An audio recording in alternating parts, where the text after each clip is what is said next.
Naniniwala naman ang abogado ng Volunteers Against Crime and Corruption na si Attorney Ferdinand Topacio na posibleng bukod kay Senator De Lima ay may iba pang matataas na opisyal ng Administrasyong Aquino na sangkot sa bilibid drug trade.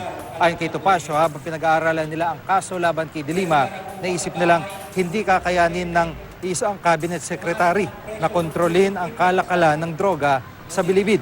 Posible raw na may matas pa sa kanya o ibang opisyal ng Malacanang na kasabwat sa bentahan ng droga. Gayunman, aminado si Topacio na wala siyang ebidensya.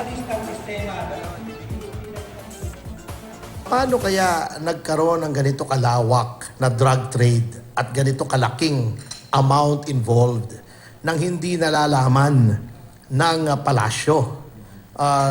Would it have been possible for Senator De Lima to have undertaken all of these under the very nose of the then President Aquino without him knowing about it? Mukhang may toka ang bawat departamento sa ilalim ni Pangulong Aquino na mag-fundraising for a certain slush fund.